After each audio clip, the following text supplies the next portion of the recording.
তাহলে মন্ত্রী সব কাজ ঠিকঠাক ভাবে করে এসেছো, তাই তো? আগে মহারাজ, আমি কোন কাজটা ঠিকঠাক করে করি না আপনি বলুন। আমি শুধু আপনাকে ওই কোষাগার থেকে মোহর সরানোর কাজটাই খুব ভালোভাবে করতে দেখেছি মন্ত্রী মশাই। আর বাকি সব কাজে তো আপনি লবডঙ্কা। গোপাল, মুখ সামলে কথা বলো, হ্যাঁ? বেশি বাড়াবাড়ি করো না। কি বলতে চাইছেন মন্ত্রী মশাই? বাড়াবাড়ি করলে মারামারি হয়ে যাবে। আচ্ছা, হয়েছে হয়েছে, অনেক হয়েছে, সকলে এইবারে থামো। ঝগড়াঝাটি বন্ধ হোক, এমনিতেই খুব গরম। বলছি কি, যা গরম পড়েছে এইখানে তো থাকাটাই দায় হয়ে যাচ্ছে। উফ, আর যে পেরে উঠছি না। মনে হয় আপাতত এখান থেকে কদিনের জন্যে। মহারাজ, বাইরে রাজ্যের প্রজারা জড়ো হয়েছে, সকলে মিলে বিক্ষোভ করছে। একবার শিগগির আসুন মহারাজ, নইলে সাংঘাতিক কিছু একটা ঘটে যাবে। কি হলো? আবারও কোনো সমস্যা হলো নাকি? আমাদের রাজ্যের প্রজারা তো যথেষ্ট বোঝদার, তারা তো এমনি এমনি ঝামেলা ঝঞ্ঝাট সৃষ্টি করার মানুষ নয়। গোপাল, চলো গিয়ে দেখি।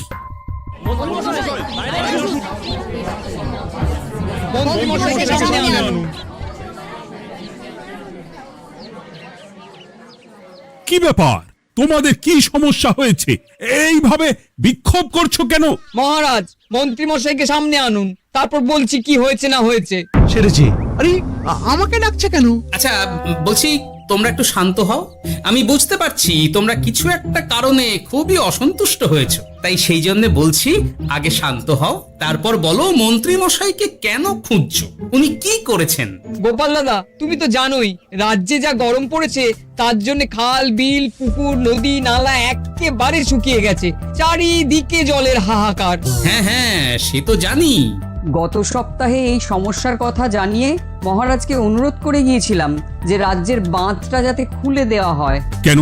আমি তো তোমাদের কথা রেখেছি। আমি তো দুদিন আগেই মন্ত্রীকে পর্যাপ্ত পরিমাণে মোহর দিয়ে বাঁধ খোলার কাজে পাঠিয়েছিলাম। কেন, উনি কি বাঁধ খোলেননি? সেইটা ওনাকেই জিজ্ঞাসা করুন। গত দুদিনে উনি তো বাঁধ খুলতে আসেনি, উপরন্তু আমরা ওনাকে ডাকতে গেলে উনি আমাদেরকে তাড়িয়ে দিয়েছেন। সে কি, এ তো ভারী অন্যায়।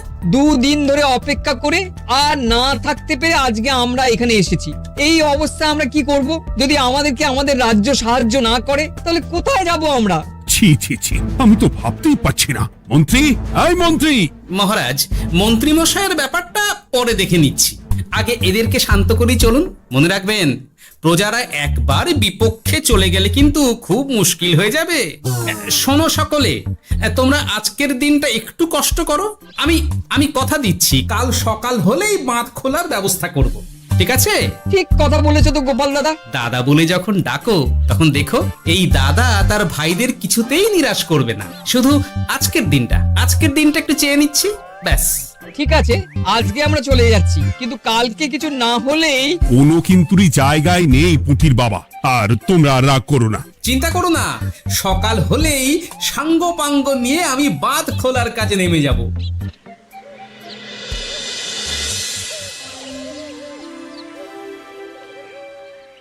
ছি ছি মন্ত্রী, তুমি এইভাবে আমায় মিথ্যে বললে।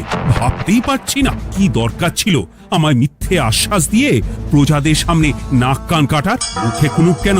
উত্তর দাও। না মানে, আমার শরীরটা ঠিক ভালো ছিল না, তাই বাড়ি থেকে বেরোতে পারিনি।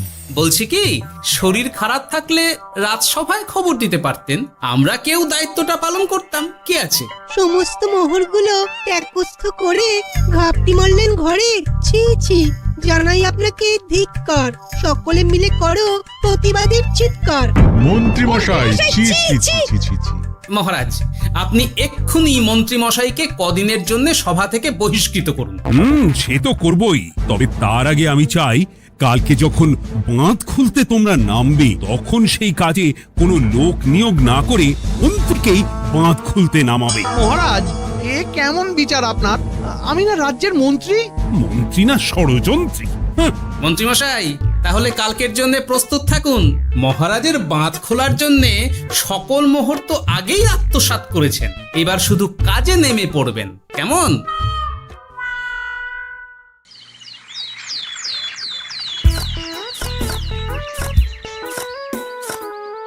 ওহ গোপাল, এইবারে ছেড়ে দাও, আর পাচ্ছি না।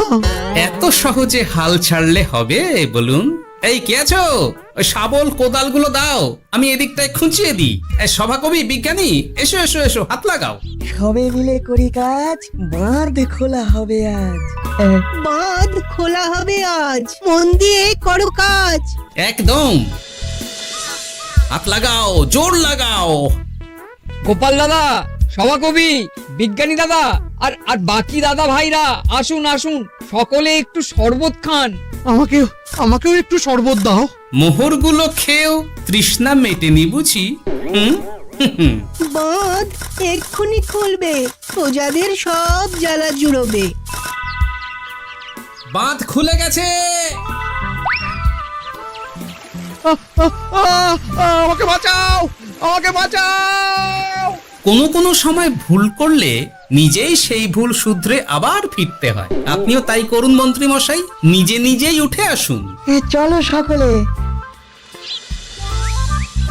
গোপাল, তুমি তোমার সাথীদের নিয়ে যা করলে সত্যি ভাবাই যায় না। মহারাজ, নিজেদের রাজ্যের সমস্যায় নিজেরাই কোমর বেঁধে নেমে সমস্যার সমাধান করেছি, পরিস্থিতি মোকাবিলা করেছি। এর জন্যে আপনি এমন করে বলবেন না। ওহ, তোমরা না থাকলে যে কি হতো। মহারাজ, আমরা আছি তো, এত ভাববেন না আপনি। আপনি বরং আমাদের সকলের জন্য কিছু খাবারের ব্যবস্থা করুন, খুব খিদে পেয়ে গেছে। হ্যাঁ, নিশ্চয়ই নিশ্চয়ই। তোমরা সকলে ভিতরে এসো, হাত পা ধুয়ে নাও। ততক্ষণে আমি রানীকে আহারের ব্যবস্থা করতে বলছি।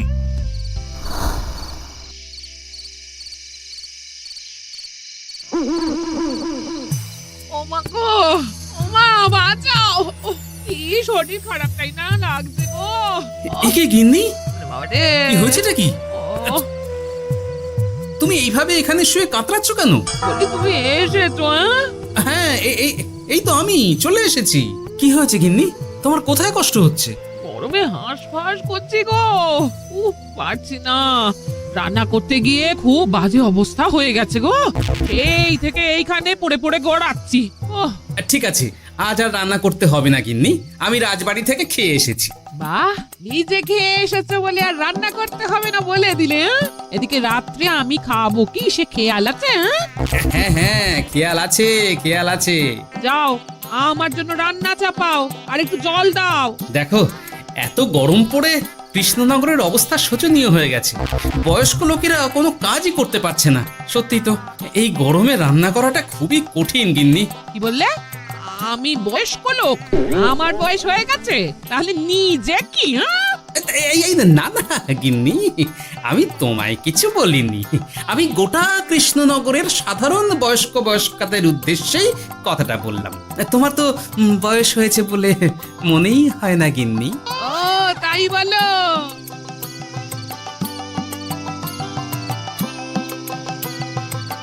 নাও গিন্নি, জল নাও। আজ না হয় আমি রান্না করব। হে ভগবান, মুখের একটু লাগাম দাও। এইভাবে যখন তখন সত্যি কথা বলিও না।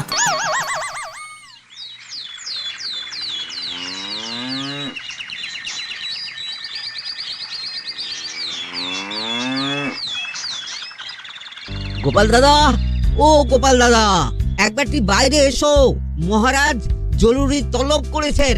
আবার কি হলো গোপাল দাদা, গিন্নি? একবার ও বাইরে গিয়ে গোপাল দেখে দাদা। আসি, বুঝলে? পেয়াদা এসে অনেকক্ষণ থেকে ডাকছে।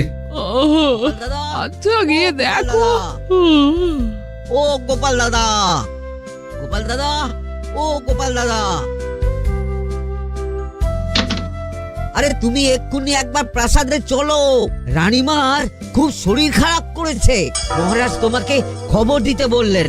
ঠিক আছে, তুমি যাও, আমি আসছি।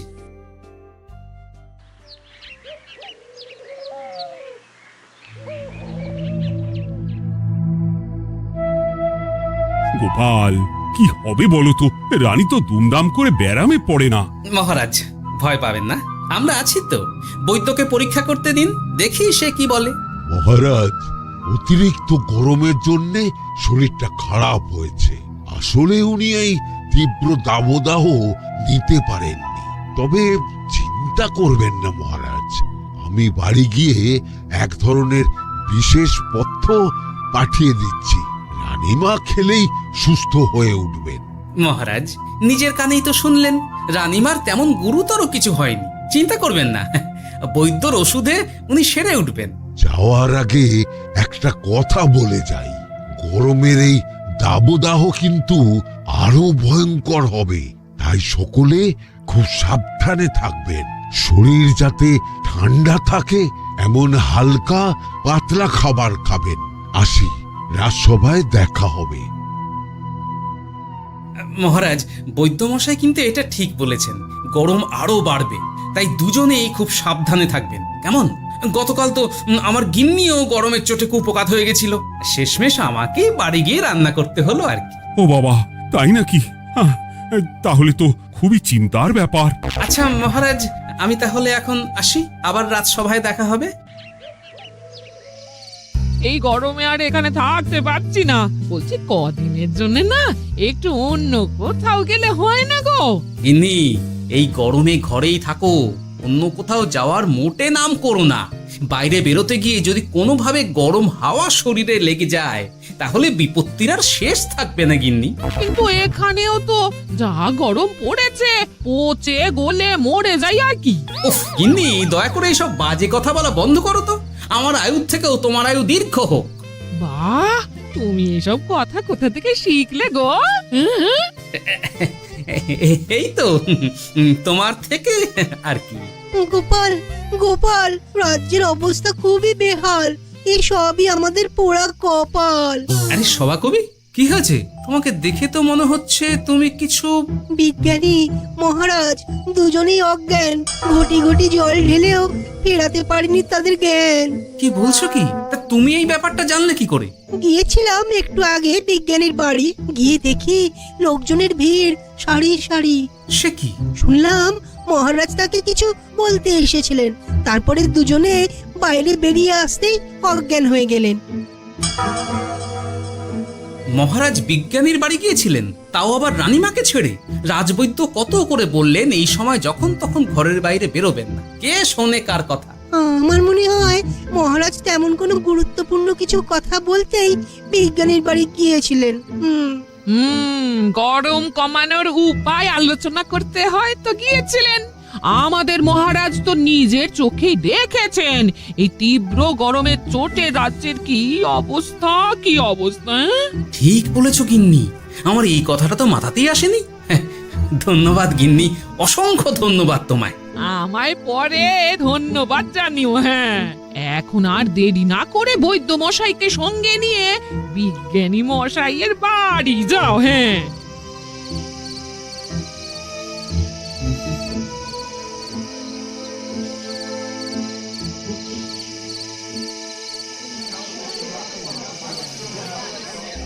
কি বুঝছেন বৈদ্যমশাই? খুব একটা ভালো কিছু বুঝছি না গোপাল। দেখো, সত্যি বলতে ওই কৃষ্ণনগরের অবস্থা খুবই বাজে, তাই এখানকার মানুষেরা একে একে অসুস্থ হয়ে পড়ছে। বাইরের অবস্থাটাও তো ভালো নয়, বুঝতেই পারছো। এখন সান্ধ্যকালীন হাওয়াতেও গরমের তাত রয়েছে। দেখুন, রাজ্যের যা অবস্থা তাতে যদি রাজ্যের মাথা থেকে সমস্ত প্রশাসনিক প্রধানরাই অসুস্থ হয়ে পড়েন তাহলে তো ভীষণ বিপদ। সে তো বটেই, এই জন্যেই আমি বলি কি, মহারাজ সহ সকল সভাসদেরা এই রাজ্য ছেড়ে কদিনের জন্য পাহাড়ি কোনো এক জায়গায় গিয়ে থাকুন, পরিবার নিয়েই যান। দেখুন, আগে নিজেরা বাঁচলে তবে তো রাজ্যবাসীকে ভালো রাখতে পারবেন, তাই না? কথাটা কিন্তু মন্দ বলেনি বৈদ্য। গোপাল, এই গোপাল, তুমি পাহাড়ে যাওয়ার ব্যবস্থা করো। এইখানে আর কিছুদিন থাকলে মরেই যাব। হ্যাঁ গোপাল, আমারও তাই মত।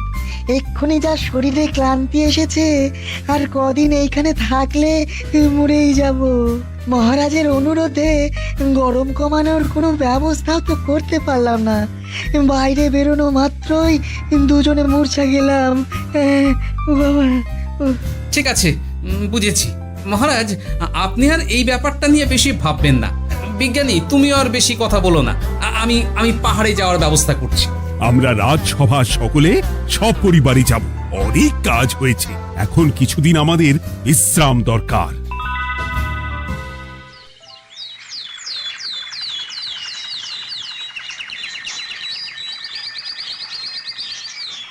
এ কি গোপাল, মন্ত্রীকেও তুমি আমাদের সঙ্গে নিয়ে যাচ্ছ? আহ, তুমি কি সব ভুলে গেছো? মহারাজ, আপনি খামোখা উত্তেজিত হবেন না। আপনার শরীরটা কিন্তু ভালো নেই। আর মহারাজ, আপনার রাজ্যে বাস করে আপনার থেকেই শিখেছি বিপদের দিনে পরম শত্রুকেও দূরে ঠেলতে নেই। গোপাল এটা ঠিক কথাই বলেছে। যতই হোক, উনি তো আমাদের মন্ত্রী, তাই এই বিপদের দিনে ওনাকে ফেলে যায় কি করে বলুন তো? সত্যি গোপাল, তোমার তুলনা নেই। ঠং, সবই নাম কেনার চেষ্টা। গোপাল, চলো এইবারে রওনা দিই। বলছি, খাবার দাবার আর জলের কলসিগুলো উঠেছো তো? হ্যাঁ, খাবারের পাত্রগুলো আপনার জিম্মায় থাকবে, আর জলের কলসিগুলো আমি সামলাবো।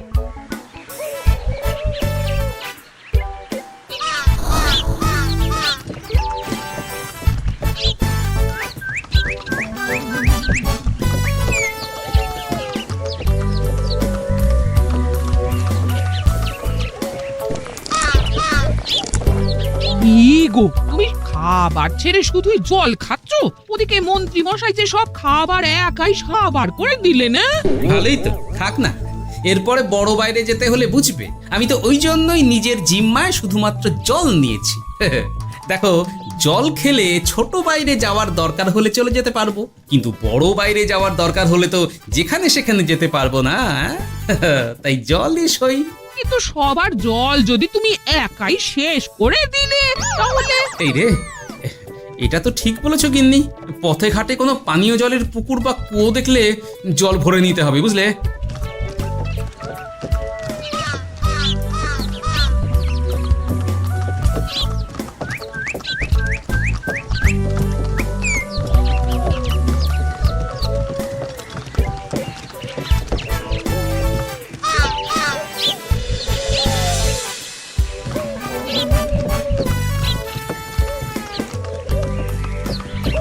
সকলে আসুন, দেখুন দেখুন, মহারাজা আমার মূর্ছা গিয়েছেন।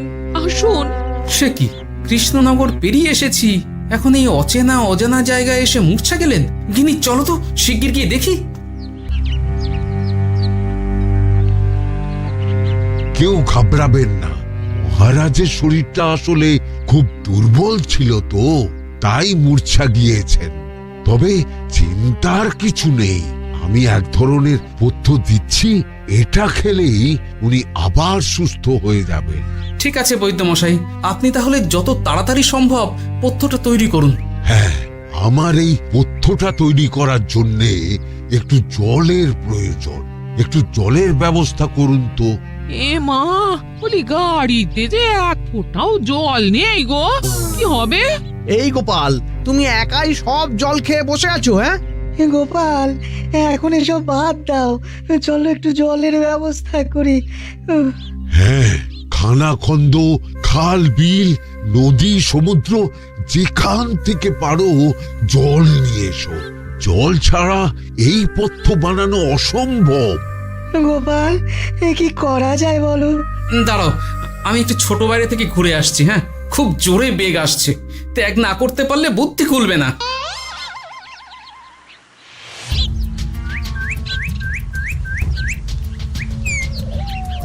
ওদিকে একটা পাত কুয়ো দেখতে পাচ্ছি মনে হচ্ছে।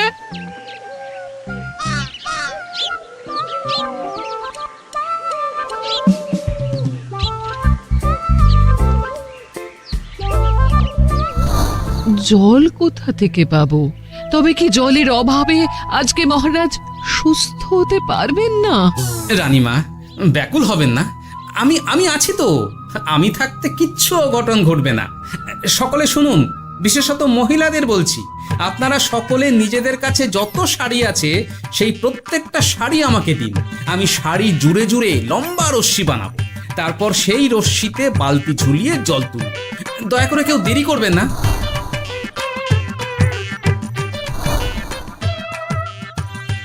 এই নাও আমার 5খানা শাড়ি। হ্যাঁ, এই নাও আমার 10খানা শাড়ি। আমি বাবা আমার লতা পাতা মিনি করা শাড়িগুলো দেব না। যা পারো করো, আমি বড় বাইরেতে যাচ্ছি। ও মা, বিপদের দিনে শাড়ি দেবে না? গায়ে জোরে নিয়ে আসবো। হ্যাঁ,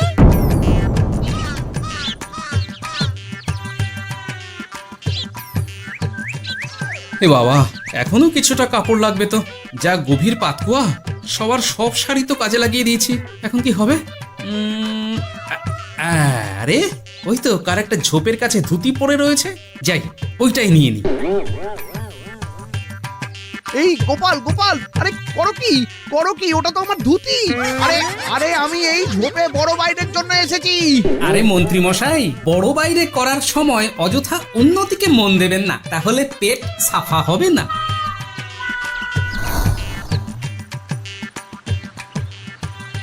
গোপাল, তুমি ছিলে বলে এই যাত্রাতে রক্ষা পেলাম। ভগবান তোমাদের অনেক অনেক মঙ্গল করুক। এই দেখো না, ওরা না আমার লতা পাতা আঁকা শাড়িগুলো নিয়ে নিয়েছে। এই দূর তোমার শাড়ির লতা পাতা, আমি নিজেই জড়িয়েছি বড় বড় ঘাস পাতা। কি চুল করছে রে, দূর ছাতা।